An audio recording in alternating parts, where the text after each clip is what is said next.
Tuhan, berilah aku kesabaran menunggu janji-Mu.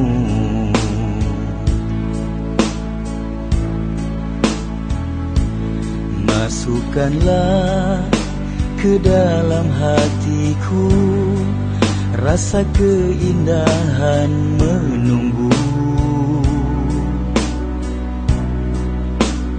Berilah aku keyakinan bahwa kemenangan itu pasti, agar aku sabar menunggu janji-Mu, agar aku tenang menunggu janji-Mu.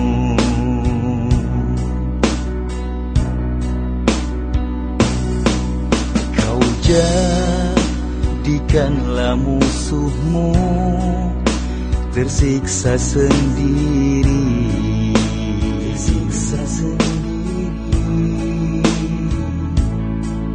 Kau jadikanlah. Inilah dia Gua Selarong, gua tempat Pangeran Diponegoro dan juga pengikut prajuritnya berkumpul. Di gua ini juga Pangeran Diponegoro melakukan suluk, dan ada satu riwayat bahwa Syekh Umar dan juga Syekh Abdul Rahim bertemu dengan Pangeran Diponegoro dan menyokong perjuangannya di tempat ini. Ikatan hati satu sama lain yang terjalin padu dan harmoni.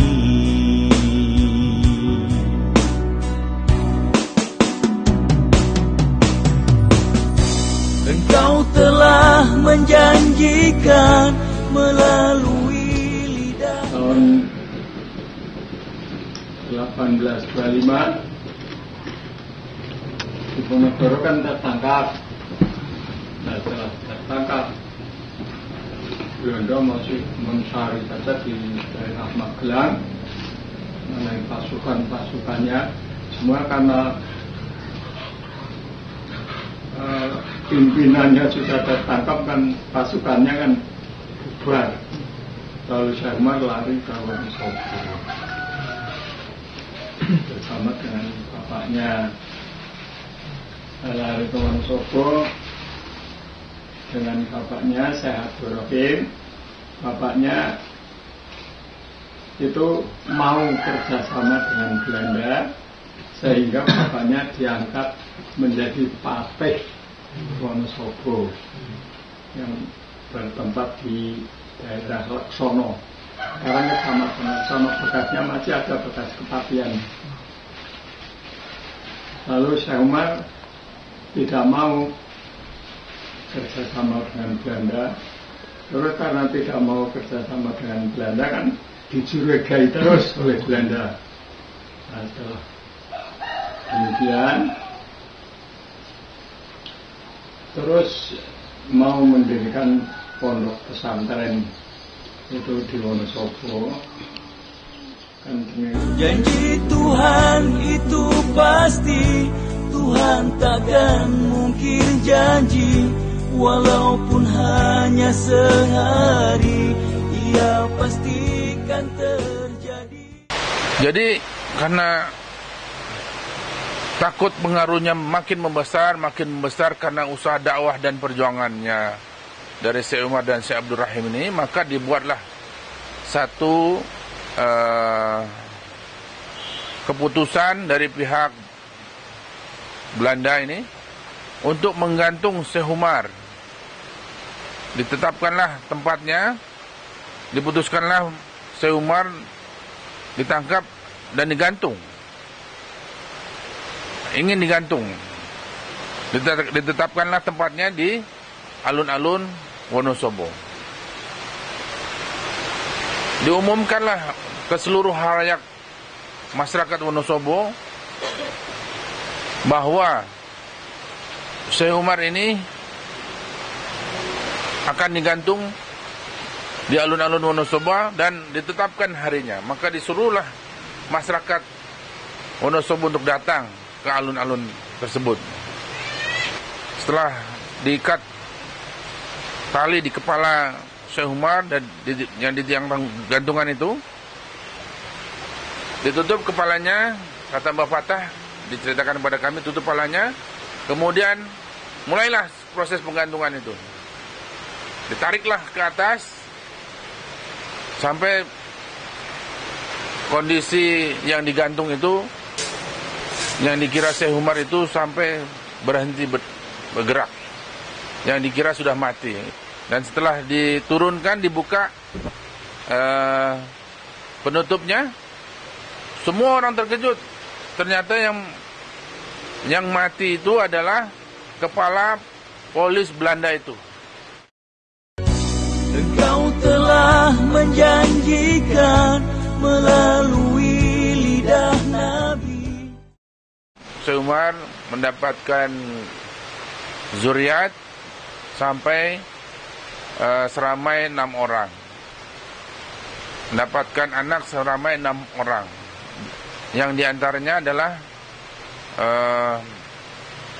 Mbah Yang Jami. Yang Jami yang sekarang kita kenal, kita tahu lokasi keberadaannya, tempat tinggalnya adalah di Desa Batur, di Pergunungan Dieng, di kaki bukit, di kaki Gunung Perahu.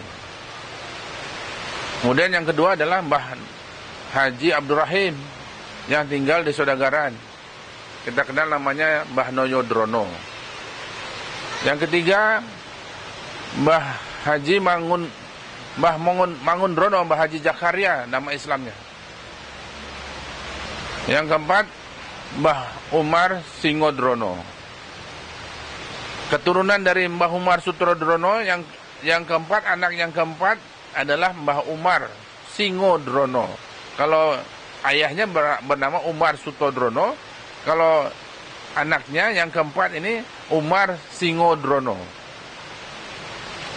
Inilah yang menurunkan almarhum Mbah Patah. Kemudian yang kelima Mbah Sulaiman, atau lebih kenal Mbah Surodipo, Sulaiman Surodipo. Yang keenam adalah Mbah Haji Abdullah yang menurunkan Sayyidi Syekh Muhammad Suhaimi. Inilah yang kita kenal dengan Muhammad bin Abdullah, ibunya Siti Aminah. Yang Abuya kenalkan kepada kita adalah bakal Imamul Mahdi. Lahir di Sodagaran, di Wonosobo. Di awal kurun ini, Islam kembali gemilang. Janji Tuhan itu pasti, Tuhan takkan mungkir janji. Walaupun hanya sehari, Ia pastikan terjadi.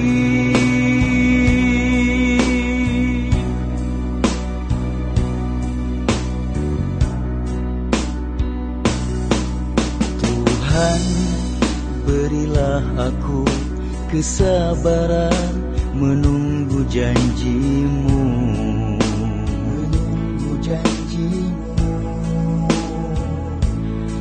Masukkanlah ke dalam hatiku rasa keindahan menunggu, rasa keindahan